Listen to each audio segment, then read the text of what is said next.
Welcome back to Unlocking Our Code podcast. In this episode, we explore the delicate balance of raising sons from both the mother's and father's perspectives. Together, we will be examining how overprotection, fear, and the feminine instinct to shield can unintentionally block a boy's transition into manhood, leaving little space for the father's role in shaping his identity.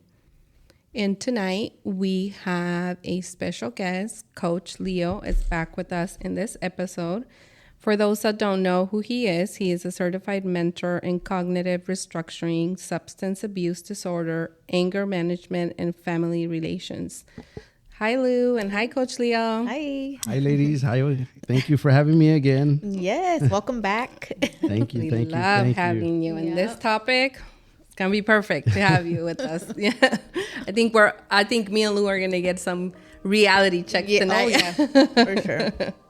It's good to have a refresher sometimes. You know, it just gives you something to reflect on and be like, oh, I was doing this wrong, or I'm doing it right. Yeah. You know? So For sure, I feel reassurance can be a good thing. Yeah, powerful topic. I think that we're all experiencing some level of this, right? Each in our own way, but I feel like we're all in this journey ourselves. So what a perfect timing, not only to like reflect on what we're going through, but also like share some tools and some wisdom around this, right? It's amazing how the universe works, right? It was just something that popped up and I gave you the ring and I was like, we got to do this. Yeah. Yes. And it's so amazing because when you sent me that, I was like, oh God, it couldn't have been more perfect real. timing. So I saw her when she sent that to me. I'm like, oh my God, are they talking about me?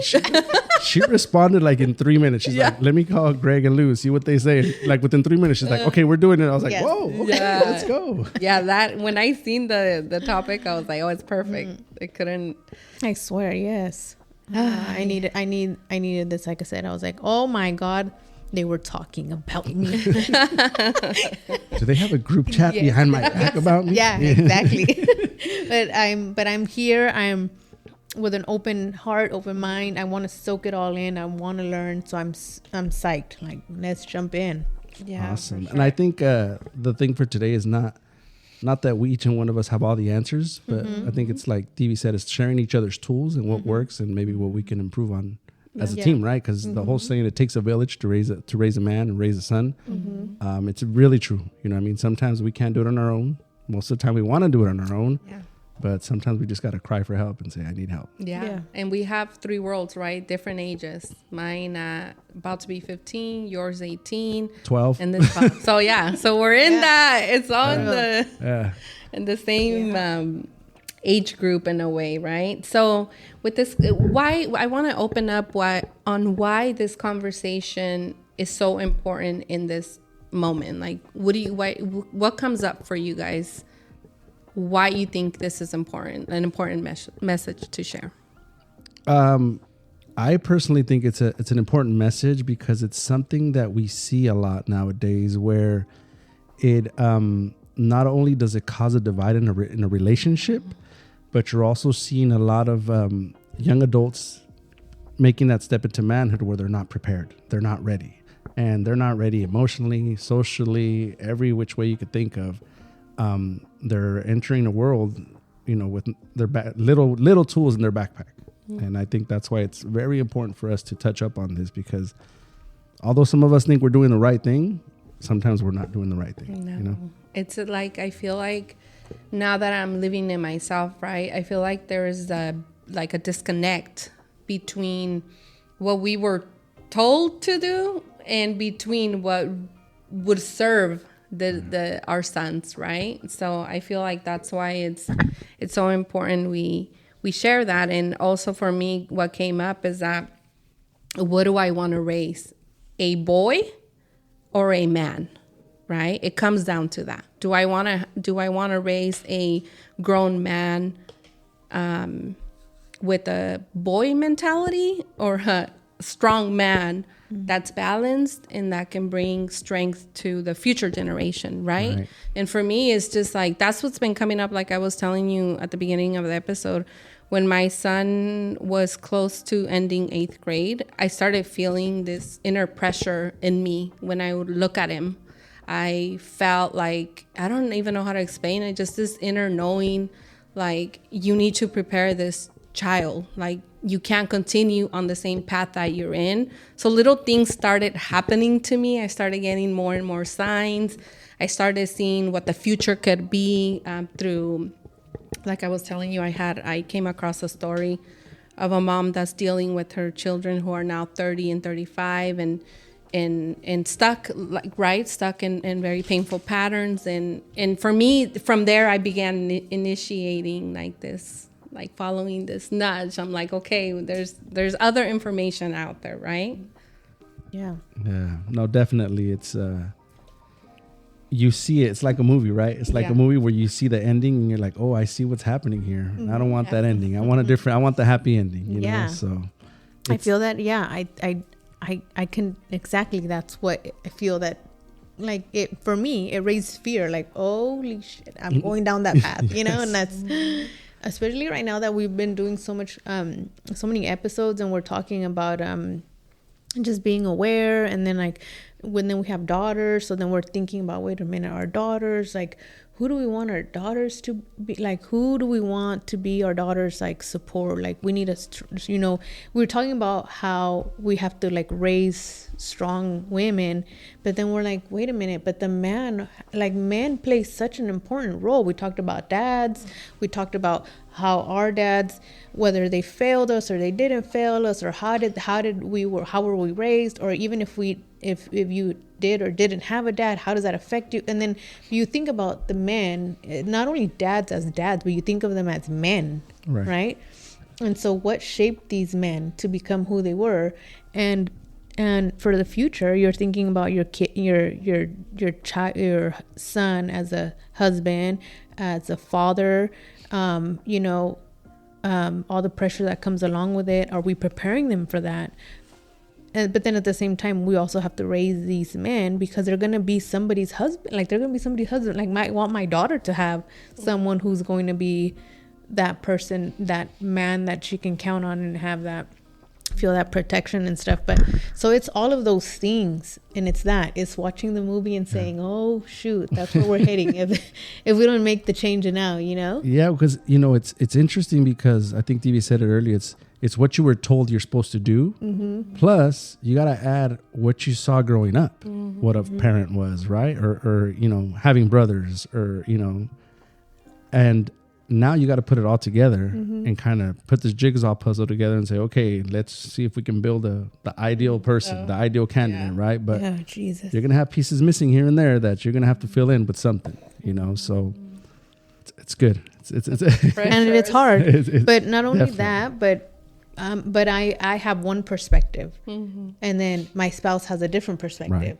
And then, in this case, we're talking about, our son. So then my son's dad has a different perspective. Right. So that's exactly what we're going to talk about. How do we blend all of that, come together to create this person? To work as a team. Exactly. Yes. In your words, Coach Leo, what does it mean to raise not just a boy, but a man? I saw this question and it's a tough question because, it's obviously this comes from my opinion, in my opinion only, right? And after rolling in the dirt a couple of times and getting beat up by life a couple of times, obviously my perspective of what a man has changed. What builds a strong man is, number one, is balance, which is the strongest thing you can have, but it's the hardest thing you can have as well, right? Because there's a lot of learned behaviors like we've talked about in previous podcasts, right? So you fight those things, but it's somebody that's confident within themselves, that can ask for help, that's in touch with his feelings, his emotions, and after all, can put it all together, and I think that's the foundation for what a man is, because if you have all that intact, then that can slowly but surely, that foundation can build a strong root, which then creates a big, strong tree that sprouts nothing but good fruit, and nurture, a lot of stuff. So, yeah, I couldn't agree more. What about why Is balance in the household with mother and father so important when raising a son? Basically, both playing a team instead of like each against each other. Right.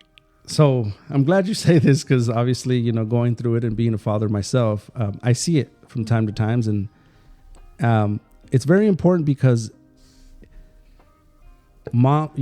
dads have their daughters and that's their princesses, and moms have their sons and that's mama's boy, right? So you guys want to protect your kids, your boys at all times, and dads want to raise a strong man and all that good stuff. But it's very important because if you don't do that, then you create a divide. You create teams, team mom and team dad. And in my personal experience, I've seen it where my son won't come to tell me certain things because, "No, Dad, you're going to yell at me," or the fear of what I'm going to say to him. But he'll go run with mom because she's more empathetic and more like, "No, mijo, it's okay. This is what you got to do." And that, kind of put it more in a softer tone for him, So it creates a divide. And then that creates friction within your own relationship. You know what I mean? Because then you start feeling less than. And then you approach your spouse and it's like, "Well, why didn't he come talk to me about that?" "Well, it's because and then now you're not a team no more. Now she's against you because now she's saying you're the problem." Yeah. So then that creates, trouble there. So then if it doesn't get dealt with, it gets stronger. It's stronger. It's stronger. And then it gets to the point to where you have an outburst and it's like, "Well, I don't love you. I love mom more than I love you." It's like, whoa, wait a minute here. Yeah. You know what I mean? That bomb explodes. That's so true. And like that divide that you're saying, right? The external divide that gets created, right? But just imagine the internal divide that begins happening within your son. Because in that moment, he's going to make a split within himself to create teams for himself. So the internal divide, he will carry forever. You can fix it outside, but that internal divide, he will have to deal with that later on in life. And that's what we start facing as our children become adults. We start seeing the divide that was created from the beginning, right? Yeah. Because we were rooting, like dad was over here and mom was over here in a battle of whatever. It could have been power, it could have been ego, whatever it was, or just simply not awareness. Right. It doesn't always have to be negative. It could just be that there's not enough awareness. And I truly, that's what I've seen. A divide inside the child is what begins a lot of the distortion that begins happening with the child, right? I don't know, that's what I've been noticing, like when I see like patterns. I love to study patterns, so that's one that I've seen, that the division happens inside within the child as well. Yes, and then they get lost. You know what I mean? Because they don't know which side to take. So they start experiencing with this one, and I start experiencing with that one. And then we go back to what we see more of. So that becomes our natural thing to react to it. And unfortunately, some of us are a little more angry than others or deal with things different. So then, well, you yell at people. Why can't I yell right back at people? You know what I mean? So it's hard. It's hard. It's hard. It's definitely hard, but that divide does create a lot of problems, and we might not think about it at first when we're raising a young boy, because it's like, oh, he's just a kid, he knows better. No, you're supposed to teach him better. We can't assume that he's going to know better just because we're going to tell him, no, that's not the way you handle things. That's what he's seen, how you handle things. So. And it's nature, right? Isn't it? We recently got a kitten, a baby kitten, right? And he's a menace. He's just all over the place, being a kid, right? But it came to a point that my husband started disciplining him. Like, you're not going to get on the table, right? So now, it's been like a month that we've had him. Now he sees my husband and he stops. He has recognized that my husband is the alpha in the house. Right.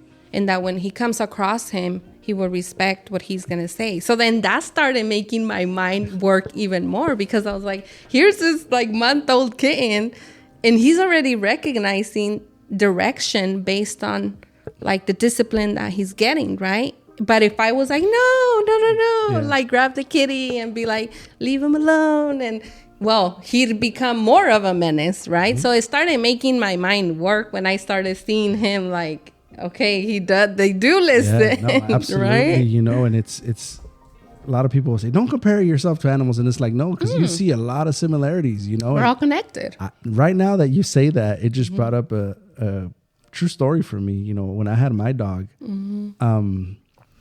I was the discipliner, you know, but mom would come and mom was the hugger and come lay with me. And you got to understand, he was a 70-pound dog, you know, and he wasn't light. Well, it got to the point where it was like he'd see me and run straight to mom. Because he knew that mom was going to hug him and mom was going to take him under and I would look at him and be like, you little shit. You know? Yeah. Like, you know what you're going to get away with. Why do you guys think that this has now became a fight between parents? Like, because there's a lot of it, right? Now it's became a fight. Now it's became like a battle of like, who says what, who does who. I've seen it specifically in my own home, right?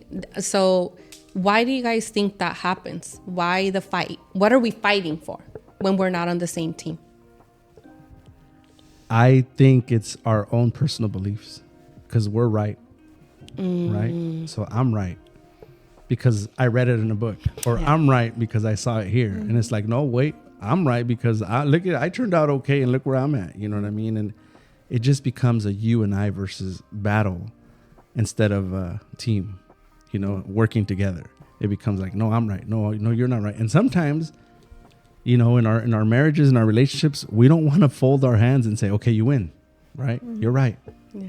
It's so hard for us to say it sometimes, you know what I mean? And so that's what creates the fight. That's what creates, it's like, no, I'm going to prove you wrong, watch, and I'm going to show you something different. And you at the end of the day, that boy's watching and they watch everything that you do, you know? So you have to come up to a point where you're just like, okay, no, we can talk about this outside of the room when it's just you and I, and let's work through it.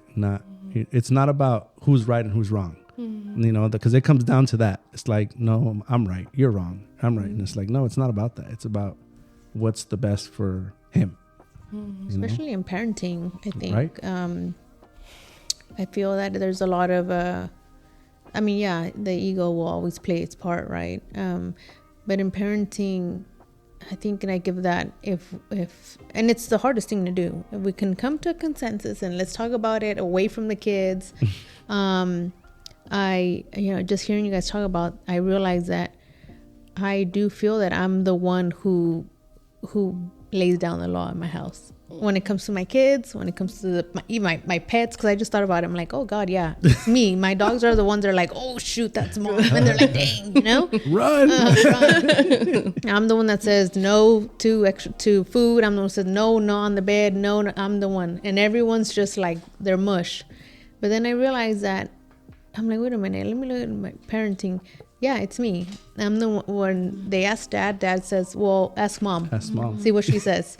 Because they know that I'm like, why do I always have to be the bad person?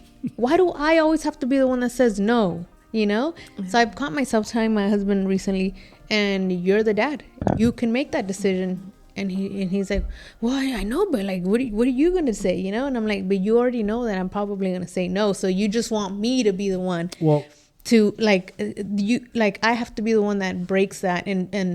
And because I can deal with confrontation, and I'm just like, okay, I'm just going to say no, like whatever. And I feel like he doesn't want to.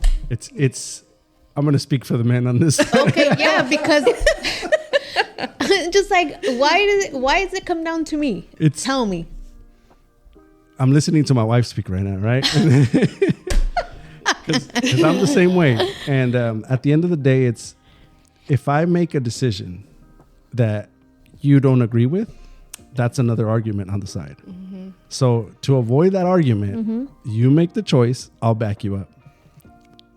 That Simple. makes sense. You know what I mean? And that instead of me saying, well, go ahead, go do it. It's fine. Tell mom that I said yeah. So if I say yeah, you in your mind, you know you're going to say no, right? Yeah. So the moment that I say yeah, what's going to happen? Yeah. Why did you let him? Yeah. And now it's a headache for me. Now it's an argument. But again, going back to what I said, it's to avoid confrontation. right? Right, yeah. And so you avoid conversation with your kid because you're gonna tell him no, and you're gonna be the parent that said no, but then now you're gonna be like, oh, or said yes, and then now you have to deal with confrontation with the wife, right? Right. Mm-hmm. So I feel that it's getting to that. Let's disagree. We're gonna disagree in this, right? Like, let's figure out, why are we gonna disagree? What is your no? Why is my yes, or vice versa? And let's just figure, instead of just letting one person carry that, let's not carry it, but let's yes, we're both gonna disagree, but let's try and figure out why. The best part, and like I was mentioning to you guys earlier about coaching and stuff like that, is when you can agree to disagree. Yes. And not have any hurt feelings. Yeah, don't hurt feelings. Exactly. When the ego's put aside and it's like, okay, let's agree to disagree and let's work this out. That's amazing. That the power that has in it. But unfortunately is sometimes we hear the reality and we don't like it. So what do? We start throwing darts back. It's like, no. Well, you do this, and it's just.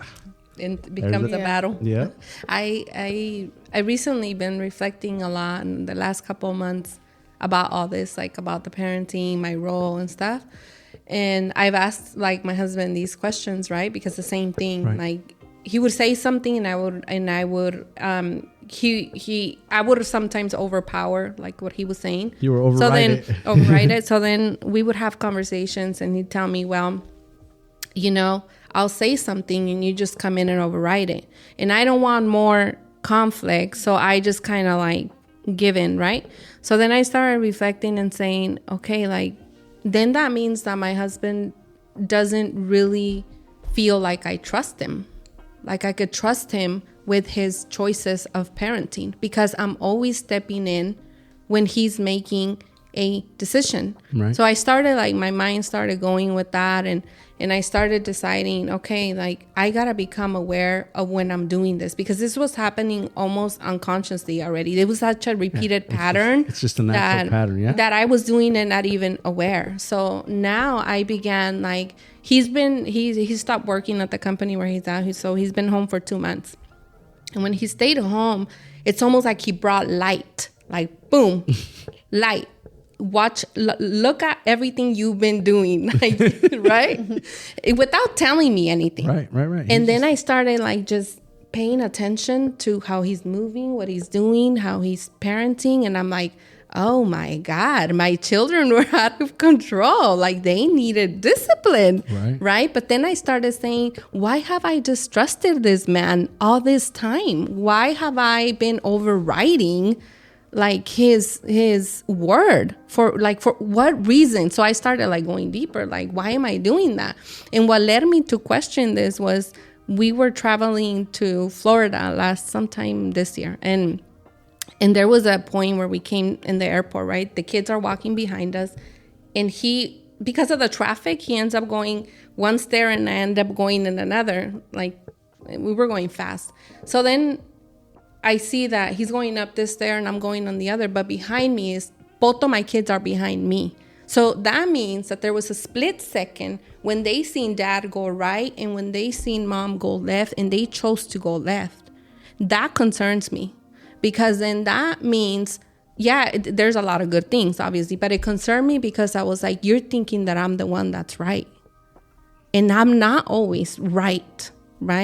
So now that he's been home, I completely have stepped aside and allowed him to become the father that he's probably been waiting for all these years. Yeah. And my children are having a fit. My kids are like, what is happening? So now every single time they're asking for something, call dad.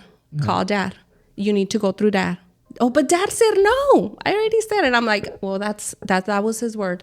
I'm sorry. There's nothing I can do, right? But it's just so profound to really look at our behavior. When I looked at my behavior, I was like, there's something really dysfunctional going on in my parenting, right?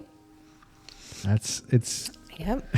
That's a perfect way of painting the picture for sure. Yeah. As in this next section, we wanted to touch a little bit as the mother's perspective, right? As a mother, what makes and then you can chime in, probably give us a little bit of your thoughts based on what you see, with the woman in your life. As a mother, what makes us want to shelter or overprotect our sons?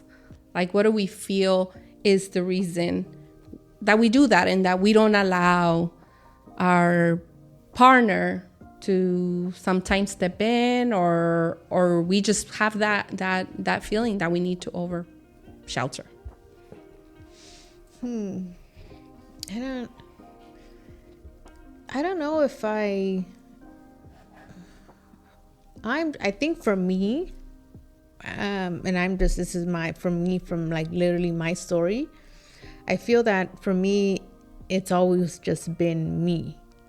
So that's how I feel. So when it comes to me and my son, I feel like I've always have had to be that person, the sheltering mom, and the one that sets the rules, and the one that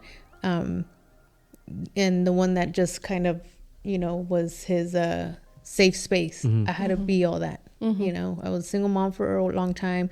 Like, his dad's always been in the picture, but I feel like I carried the responsibility, and that's something that I feel like I carried like all his life. Like, I had to be the responsible parent, the one that had to lay the law down, but at the same time had to keep him safe. And I didn't, and even when my husband and I got married and stuff, I feel like he still didn't kind of want to step in so much, because of course he's like, well, he has his dad, and I mean, he's your son. I don't really want to like overstep boundaries. And I think at the beginning I was babying that. I feel that I wanted to keep him safe, because I didn't, I don't know. I think like the whole, you shouldn't cry this, or don't cry. You're like, I didn't like to hear people say that to him. Like, I didn't like to hear people say like, boys don't cry, or whatever the case. Yeah. The tough man, the tough man raising, right? I didn't like that. But now, like in hindsight, I look back and I'm just like, should I have allowed that more? Like, I don't, so I'm always right now in the state that, or in the stage that my son's in. I've been saying it for months now. I feel like I'm in uncharted waters. I have no idea what to do, how to parent an 18-year-old that's like just graduated, and now is trying to like figure out the world. And I don't know. More than ever, I wish I had a manual, more than ever. I've been like heartbroken. I've been torn down. I've questioned myself. I'm always in guilt. I'm always feeling like, what did I do wrong? Am I doing this right? Somebody give me answers. Like, more than ever right now, I feel like I know nothing. Do you feel like that could be some type of form of trying to shelter him, to still subconsciously trying to shelter in a way? Like, because I feel that like sometimes these behaviors that we have as moms, and I speak directly from my own self, it's happening 24/7. I'm over sheltering 24/7. And sometimes what I think it's healthy, or that what I think that needs to happen for my son, it's actually a form of fear that I have within me that then turns into sheltering without me naming it. Because like, I feel like I've over sheltered my son and overprotected my son because of the overpowering feeling of fear. You know what I mean? So it's a natural thing that moms do, right? Very natural. And I think as a parent, and I mean, they always say the mother's the nurturer, right? So just having that, but listening to Lou speak right now, and I was trying to listen to her because we've had conversations before, and you're not supposed to have these answers. You're not. I know. What I mean? It's his life. But as a mother, you want to guide him. You want to, but you're not supposed to. Yeah. And it's, you got to be that beacon. You got to be that light that he's going to guide him. And, if he makes a mistake, you're there to back him up. But you're not supposed to have that answer from him. It's okay. I understand. But I was curious listening to you guys speak. How were your mothers with you guys? What was the role model that you guys saw as a mother?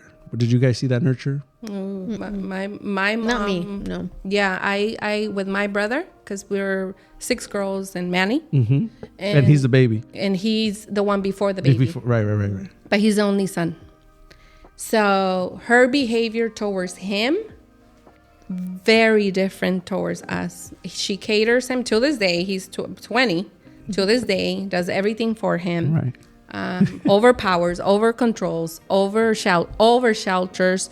My dad has had maybe 5% of a word with him because he is shielded from him and from everybody else, and he could do no wrong. Right. Absolutely. So I don't know what it. I don't really know what it is. I feel that, for me, no, my mom was not ever that person, like that nurturer that I'm gonna shelter you, or at least I'm gonna try and protect you in some way or somehow from feeling pain or feeling any type of emotional sadness or anything like that. She never did for us. She did to my brother. Obviously, he's the baby.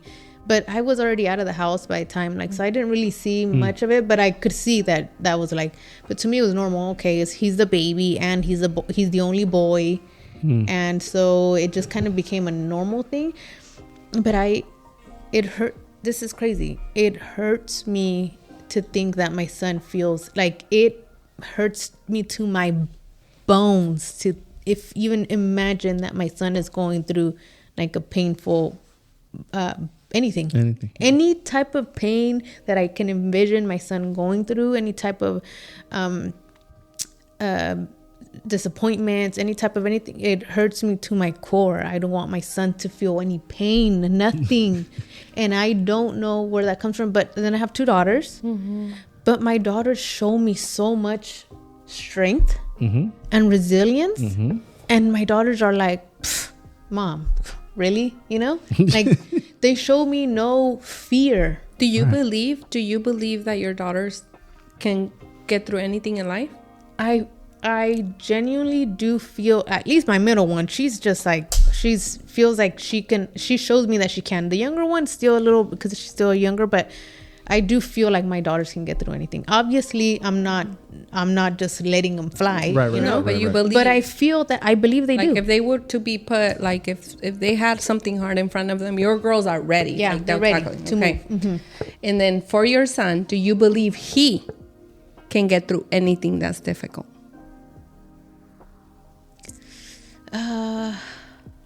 See, not with the same shirt. Not with the same shirt. I'm already second guessing. Well, it comes to our beliefs. A lot of the times, it's our belief that we believe your son is prepared for everything that life throws at him. But it's what we believe. I believe he needs me. My son needs me to get through the difficult part. And that's where the dysfunction and the toxic mothering from us, and because I do it myself, I tell you because I do it myself, comes. That's when it becomes from love to now it's not toxic in a way that in that way. It's just in a dysfunctional way because our sons are as resilient as our daughters, but somewhere in us, for some odd reason, we believe that our sons need us to get through anything. Yeah. Why? Yeah. No, and it's obviously every situation is different, right? But it comes from previous experiences. A lot of the time it's previous experiences. A lot of the times it's stuff that we've seen. It's our beliefs. It's our values, stuff like that. Like, for example, obviously I'm not no doctor or no psych, but I can see that Lou, for example, she talks about feeling that she was a single mother. You know what I mean? So you feel that was the only person he can run to was you. His father was in the picture. He's there. But in your eyes, it was you. So you feel that if you're not on his team, he has nobody, So I think that's where that stems from a little bit, where it's just like, nah, I'm going to help you because I'm here. Yeah. I got you in the corner. I'm in your corner, whatever you do, So I can see it stemming from there a little bit. And then from you, TV, like I said, I'm not diagnosing nobody here. This is just from experiences and conversations that we've had. Yeah. And because I've known you a little longer, TV. And speaking of your little brother, I've worked with them, as coaching him, and stuff like that. But you were his mom. You were the nurturer. Yeah. So you already had that boy in your life that you were taking care of. Yeah. So now that you have your son and you saw the mistakes that happened with your brother, you're fearing that he goes on that road. Yes. You know, so you're just like, I don't want this to happen, you know? And we're going to get into this. I know we have it on the notes here on the father's perspective, but for example, for me, I was that spoiled kid. I was a spoiled kid that had materialistic. I had it all. Emotionally, I was a mess, you know, and I still talk to my mom about this and we have awesome conversations. But she's very old school, very like, yeah, mijo, you know. But, you know, she went through a lot for me to have both of my parents, you know, and, but I can see the nurturing that she was just like, no, I don't want you to go through this, you know. And now me seeing our kids nowadays, I always tell everybody, our kids are spoiled. They're overly spoiled. We don't want the sun to hit them too long because, you know, this or whatever. But sometimes we're making a mistake just doing that, you know, because they have to hit the wall sometimes to know that it's there. Yeah. They got to get their phone taken away to know that it's there. You know? Oh, you're sorry. Because that's the... Nowadays, these kids, especially, you know, preteens and teens, you take their phone away. It's like you're taking their soul from them. Like, oh my God, no, what am I going to do without my phone? It's like, really? Yeah. Oh my God. That's so eye-opening. Thank you for saying that, because now that you mentioned my brother, it just like, boom, it all connected together because you're right. You correlate it all together. Yes. 100%.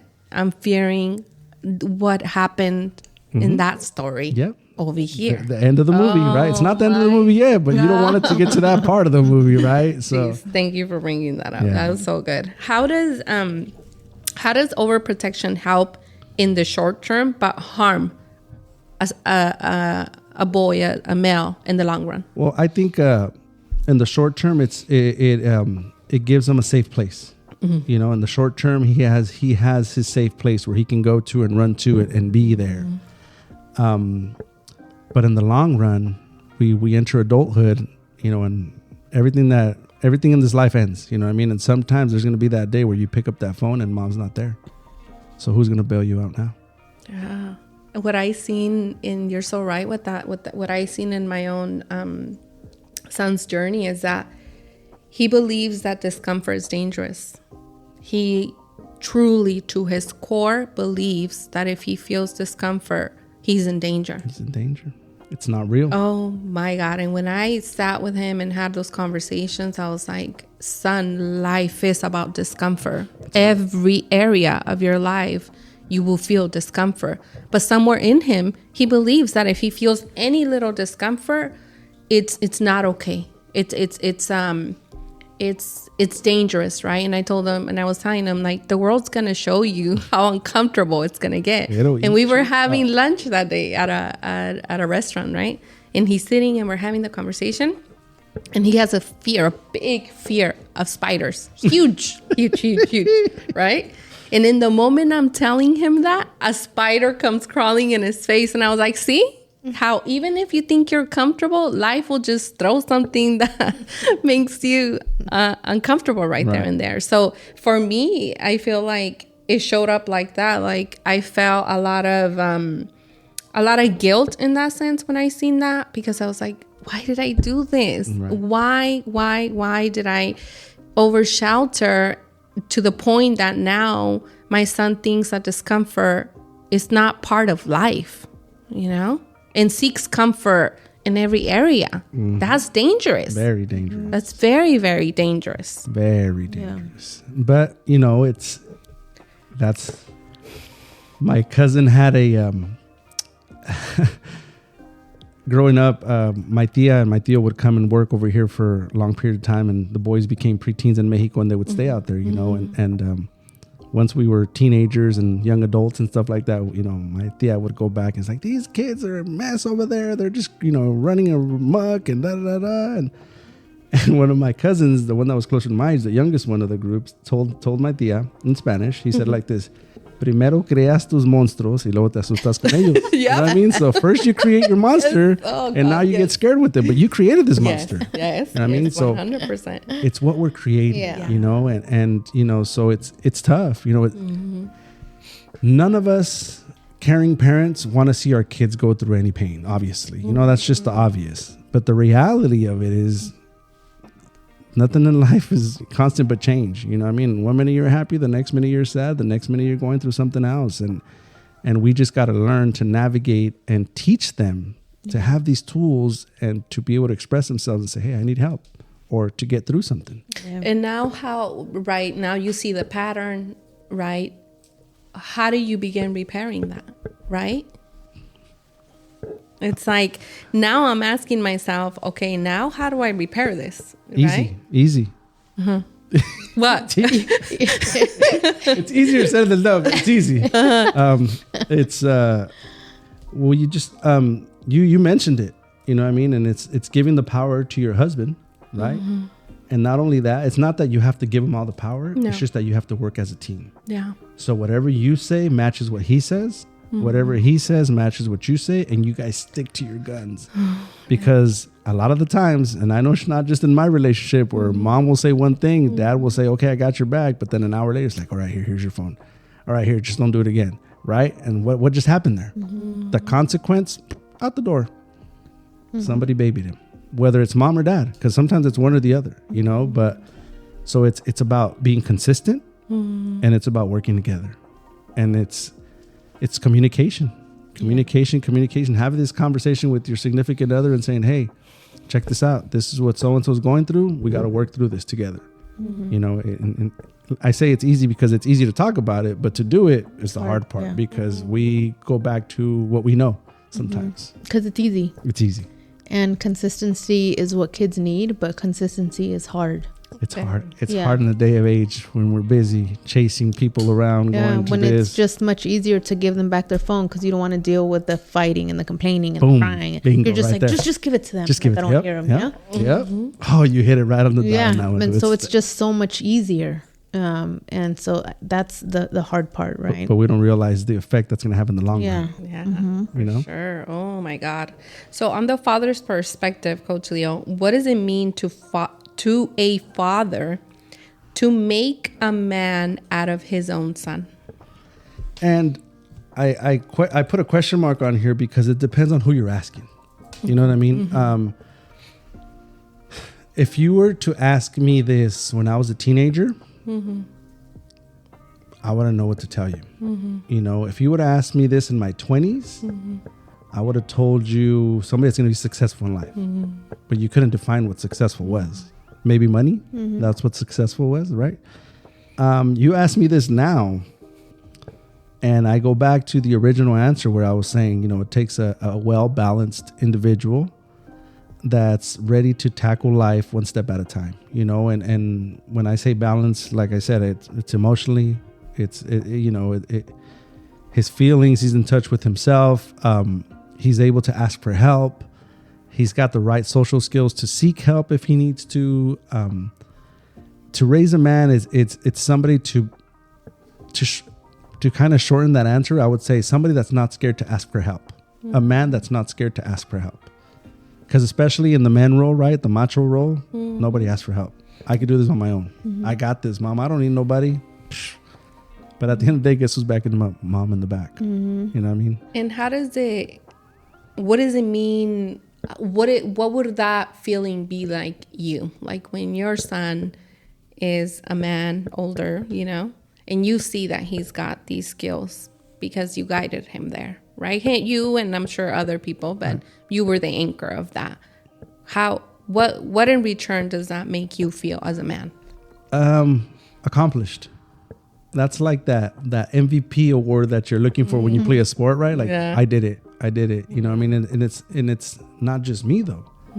Because it took my wife to make that happen too, because she could have easily, you know, so I think it's more of a salud. Let's have a toast to this. And we did it. You know, we built a strong individual.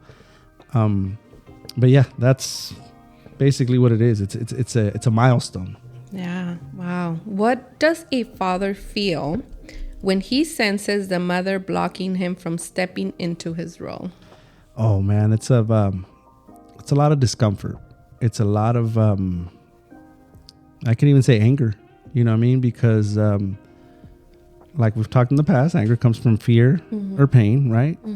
it's the fear of losing your son to something, or your fear of your son not picking up what you're trying to teach them.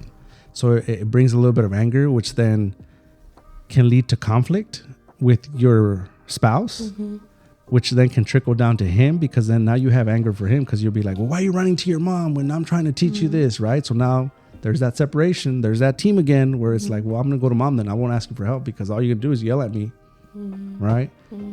So it creates a lot of conflict, a lot of turmoil, because not just with your son, but with your relationships.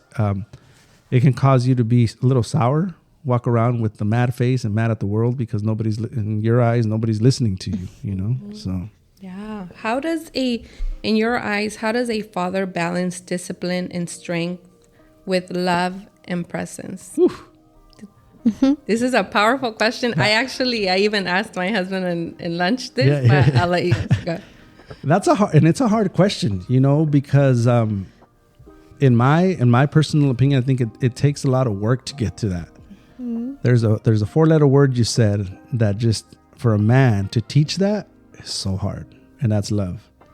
To teach them to love themselves is very hard, because especially with these young adults nowadays, there's a lot of self-doubt. There's a lot of inconsistency. There's a lot of questioning, like, I don't know how to do this, so it takes a lot of talking, a lot of understanding, a lot of sit downs, a lot of life lessons where you got to say, let me show you what happens. And I've been blessed in my life to be able to kind of put my kids in situations, even my nephew, who I raised as my son, to meet people that have gone through like real tough struggles, and have them talk to them and be like, you don't want to be like me.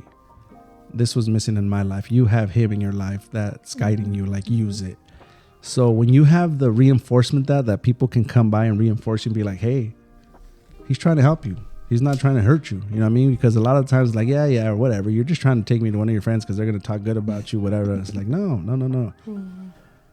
I didn't know this person. I met this person 5 years ago, and look what they're saying about me. You know what I mean? And they see it because I helped them, So to get them to see that. So going back to your question, it just takes a lot of communication, a lot of trust, but you got to gain that trust with your kids first. Yeah. Establish it.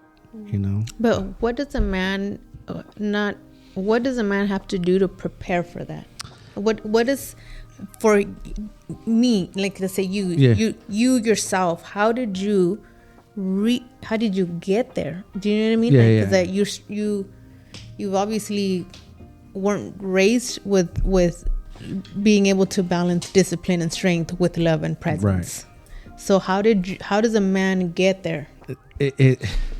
It takes a lot of life lessons, a lot of understanding, a lot of looking into your belief system. I had to take a deep look at myself and say, what's working for me and what's not working for me. Like really working for me. Exactly. Without lying to yourself. Without saying, this is working for me because look at me, I'm doing okay, right? Mm-hmm. But when I say looking into myself, I meant more like an internal, like emotionally, because like you said, it's okay to look at it and be like, well, externally, I'm fine. Look at me. I got my job. I'm doing this. But how beat up are you inside? So it took a lot. Like I said, I had a father who was materialistically, I had it all. Emotionally, and I was really disconnected to him. Like, he wasn't one to come and say, I love you, hug you. It took till he was ill and older that I would kiss him, and man, I even bathed him, you know what I mean? And it was, but working in this field has taught me so much to like connect with myself and see that, it's okay to pick good things and bad things, pick the good things and leave the bad things from my parents, my experience, and said, okay, I like this. This worked for me because look where I'm at. Look what it did to me. I didn't like this part because this part. So it takes a lot of self-work and a lot of honesty with yourself. You have to be honest. And when I say core beliefs, is you have to make sure that the belief that you're going to follow through with does have a positive outcome. Because a lot of the time we're like, oh yeah, this works for me. It really doesn't, because you hurt somebody along the way, or you put somebody down to get to where you need to get to, So it's hard. It's hard because it's a work in process. And like we were talking earlier, like, I'm not perfect. I I regress sometimes and go back to that part where I said, I don't want to be like my dad. I'm him. And here I am, you know, putting him down. But you're super aware of that now. After. You could see it. I could see it after. Yeah. You know Well, what I yeah, mean? that's when we can see can see it after. And it happens. We talk about that all the time. How we're just like, shit, Yeah. I just said that, or I just did that, and I said I wasn't gonna do that anymore. You know. Yeah. But now we're aware of that. Before we would just it's normal. That's just what it is. Yeah. No. So when you have recognition and you can recognize that and say, okay, I messed up, my bad, you know, and you have to apologize. Yeah. And that takes a lot sometimes, because as a parent to apologize to your son, they'll be like, man, this guy's full of shit. You know what I mean? Because if you can go in their brain, that's probably what they're saying about you, you know? But to be genuine, because there's a difference with doing it and apologizing and then doing it again and doing it again and doing it again. Because then they're like, man, you're just lying. Yeah. You're just lying, you know? So they have to see that you're genuine about it, you know?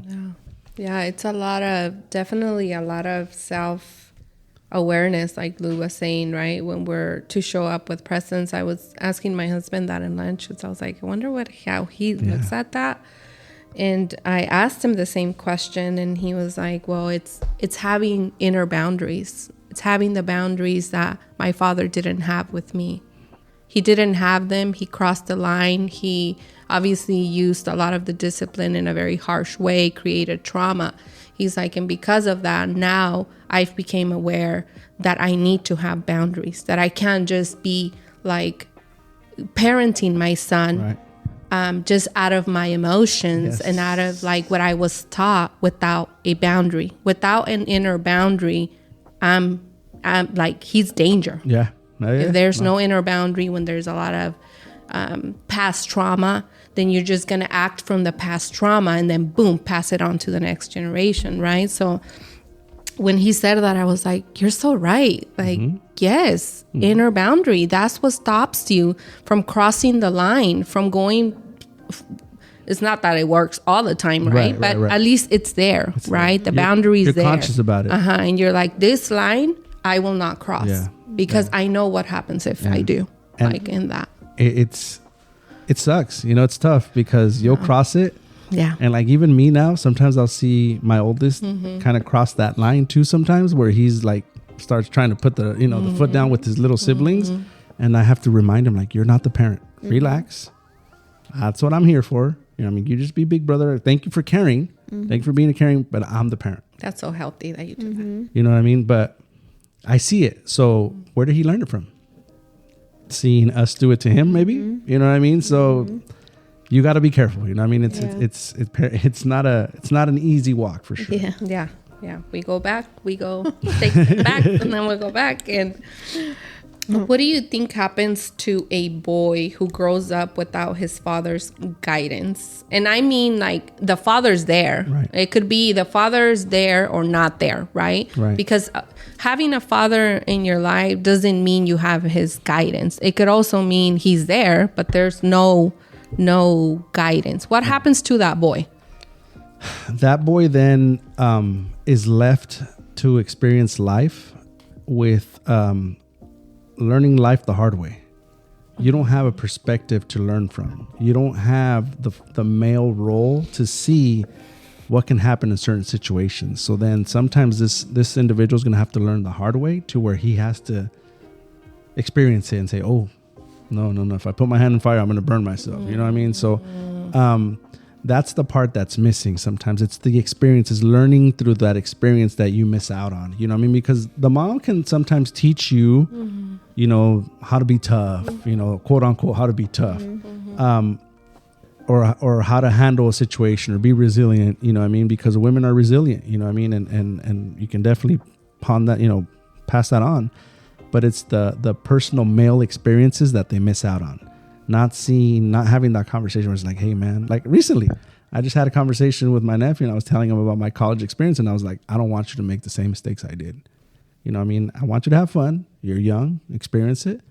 I don't want you to make the same mistakes. And you're listening to me, and he's like, yeah. So I went into detail with my experiences, what I did, how I messed up, what I experienced with, and what he's going to go through and what I've seen him go through already. And I'm just like, so far, so good, dude. I said, but know that I'm here for you. And if you make these mistakes, you know, I warned you, you know, so. Yeah.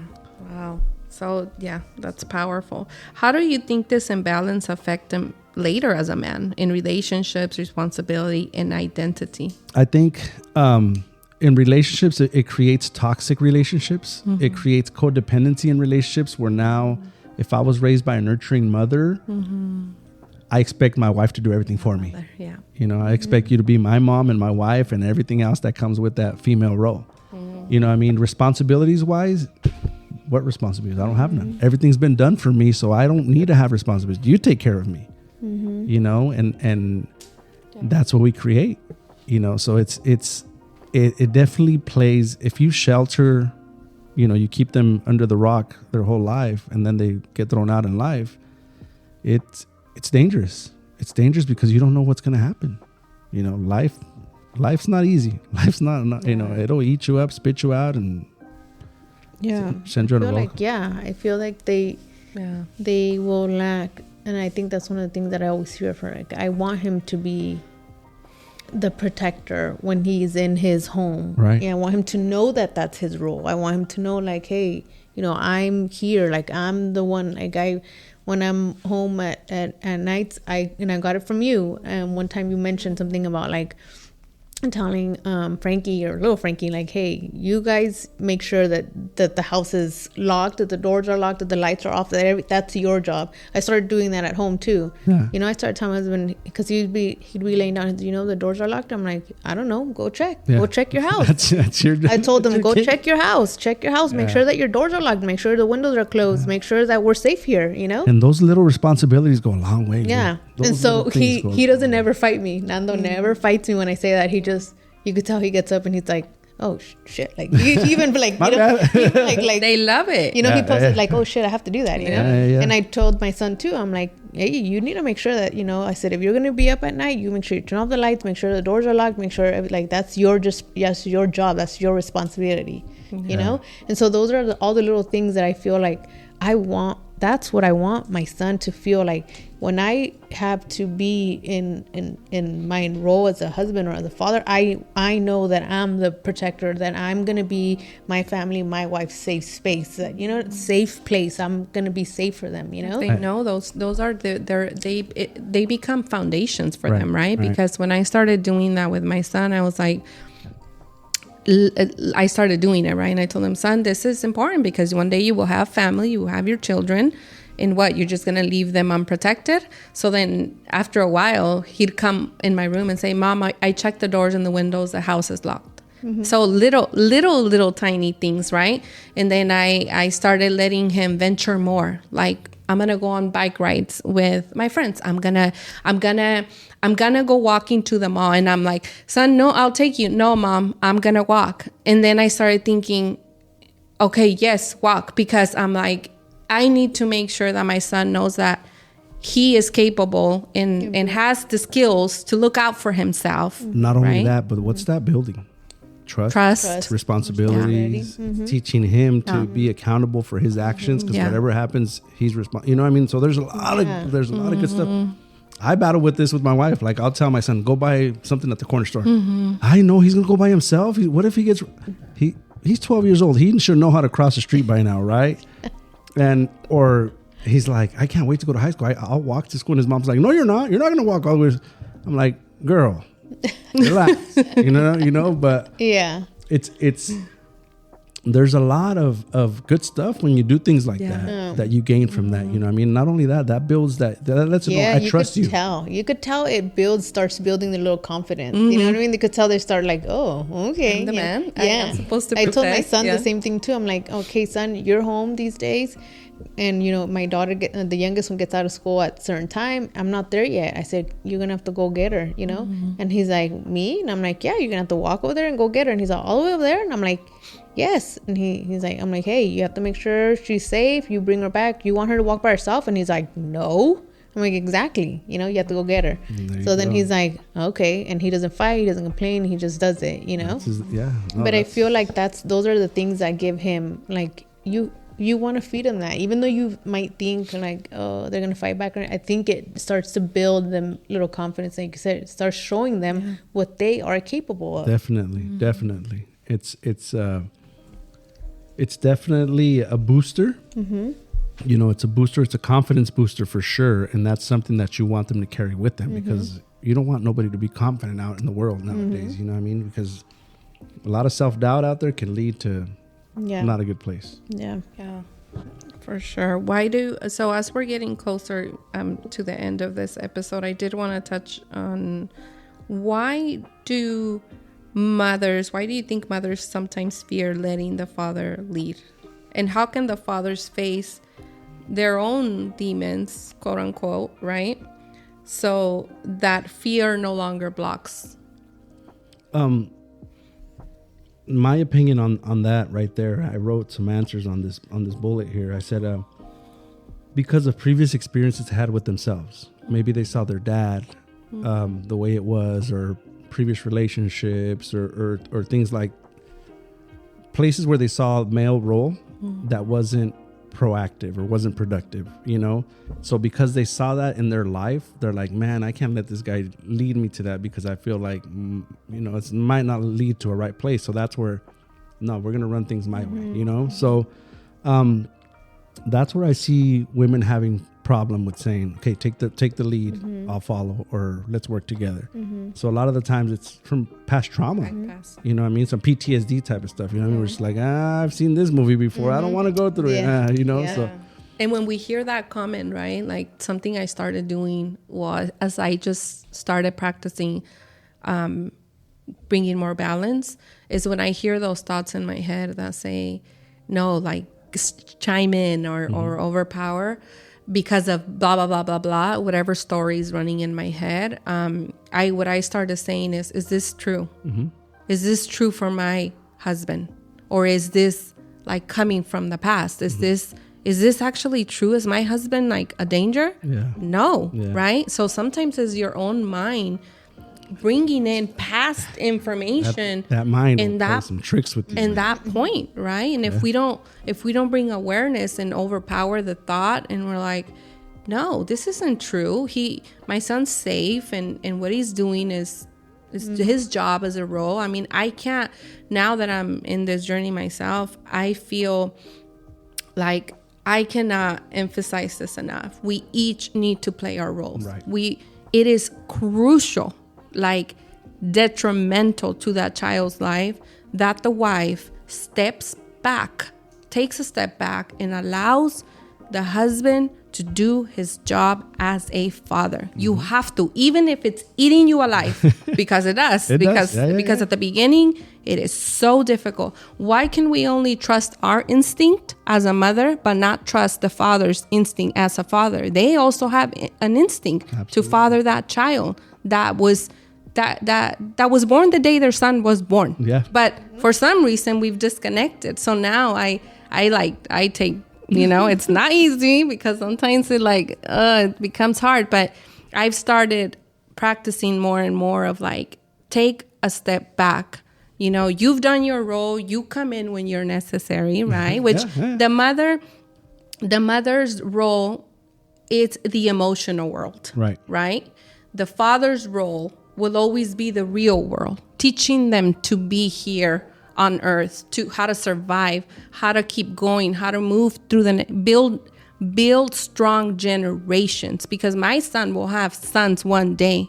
He will be responsible of the next generation. And if I don't step aside, we're in trouble. They're going to be right on grandma. So it's like, it came to that.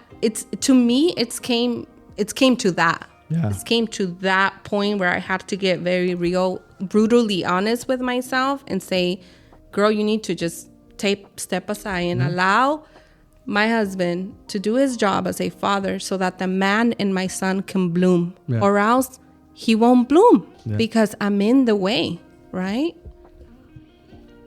You're blocking the sun to let that plant grow. Oh my God. And just to add a little bit more to that, on that question where you said, how can fathers, you know, face their demons so that fear no longer blocks them? It's letting go of those old beliefs. You know what I mean? It's okay to, like, I don't have a problem letting my kids see me cry. You know, a lot of guys be like, why are you doing that? Or I have my son Oscar, who's in third grade, the other day, I kind of felt a little weird too, because I was dropping him off. They already been in school for a week, and I was dropping him off, and he's like, "Hey, Dad." And he motioned me with his hand to come over, and I was like, "What happened, puppy?" And he like puckers up to give me a kiss, and I was like, "Oh, I'm giving you a kiss right here, hell yeah," you know. But at first I was like, "He's trying to kiss me right here in front of everybody," like that, you know. He's in third grade. Like in my mind, I was still going back to like, "Oh, I shouldn't kiss my kids. He's in third grade," you know. But I was like, "No, come here, give me a smooch," you know. So I gave him his kiss to go to school. But that's just how you got to be okay with letting go of that old belief and making that new generation better. Yeah. I mean, I hug my kids, I kiss my kids, I something that I didn't experience. You know what I mean? And it's just making that cycle better, making that generation better, like you said, making it stronger, hopefully, That's wealth. Yeah. That's generational wealth. Right there. Oh my God. So powerful. Everything we have touched on. I feel like this is, I don't know, it's information that's so important. So as we close, what is one truth we've learned about ourselves right now that we just had this huge conversation? What is one truth we've learned about ourselves? You want me to go first? Yeah. I saw Lou thinking over there. I saw the hamster working. Well, honestly, just having this conversation today, I've learned that I'm a bit submissive at times. Stepping aside and not wanting to argue, like, all right, yeah, it's whatever mom says. You know what I mean? I could be submissive and just kind of like go with the flow, and it's okay to speak up sometimes and say, hey, wait a minute, let me step in real quick. You know what I mean? And back me up, because, it's the hardest thing to do. Yeah, I feel for me, I think I'm learning where it's coming from, because I'm like, I have all these questions. I've learned, and I've been trying to tell myself, I can't have the answers, because there's no such thing as a manual for kids. Right. And just the question of like, do I, if I like answering yes, are my daughters able to get through anything, and I'm like, yes. Yeah, didn't even second guess that, immediately yes. And my son, I'm just like, that made me kind of upset at myself. Like, why don't I think that my son can get through hard things on his own? Like, why does that, I don't know what that is, but I don't want to second guess him, even when I'm telling him that I believe in him, that I believe that he can do hard things and that he will. But then deep down inside, I feel like, but let me hold your hand through it, or let me be with you through it. I don't want that either. So I do believe that he can, and I want to not only speak it, I want to truly believe it. And for sure, I feel like it's more of me needing to take a step back, and then just trusting he has two dads, and just trusting them that they can do, I feel like I'm carrying the weight of the world on my shoulders with him, and I don't want to have that feeling anymore. So I need to be able to say, guys, please, like, just go for it. Do your thing, And honestly, Lou, sometimes that's a blessing that he has a relationship with, that he has those two father figures. You know what I mean? And it's not that they're not at each other's throats saying, don't believe him, don't believe. They're actually working together. So that's a huge, plus. So you just got to trust it and say, okay, we're going to go. I'm just going to back them up. You guys lead it from here. I got you guys. Yeah. Yeah, I definitely, it's what I need to do. And have their backs. Yep. 100%, even if it feels uncomfortable. Yeah. Like for me, what came up is to just trust deeper. That I'm in the surface right now, right? But I'm learning that it's okay to trust deeper, to trust my husband, to trust that he is the correct person to guide my son. That it's okay, and that I'm safe, and that my son's safe. That it's part of the process. That he's no longer preparing a newborn to be a boy. Now he's preparing a boy to be a man. Right. So the process is going to be very, very different, and it's okay to trust the process. You know, I'm learning that. Yeah, for sure. Good. I think there was a lot of little nuggets of knowledge that were dropped today, sure. and I appreciate you guys for having me and letting me share with you guys and taking what you guys said as well. No, yeah. And right before we close, Coach Leo, what encouragement can you give another parent who may be struggling with imbalance right now? The impulse in me wants to say, don't give up. That's the most important thing, is that it's a battle that you're going to fight.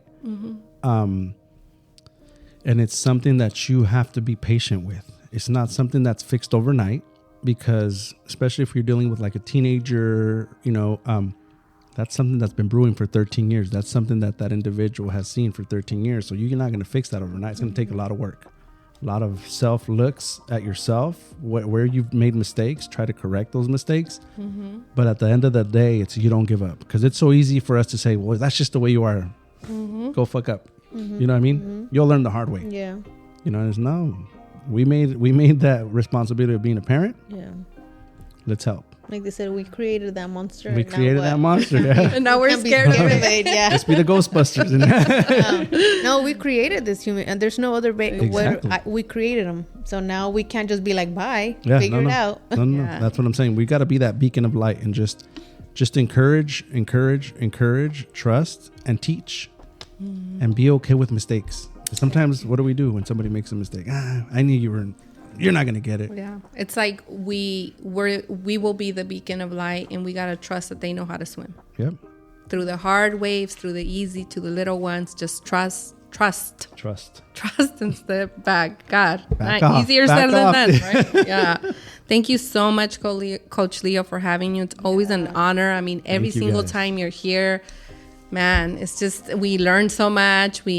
Our conversations are just beautiful, like full of wisdom. And for those that have not heard the 2 other episodes where he's here with us, it's the other episode is The Root of Negative Thinking and The 2 Faces of Anger. Those are 2 other episodes where Coach Leo joined us, and they were amazing. So go listen to them. And I'm hoping to come back for more. Yes. Please. We love having you. This will not be the last time you're here. Great topic. Thank you for your time. And as always, to our listeners, you know where to find us at Unlocking Our Code podcast. And we will see you on the next one. Bye. Bye.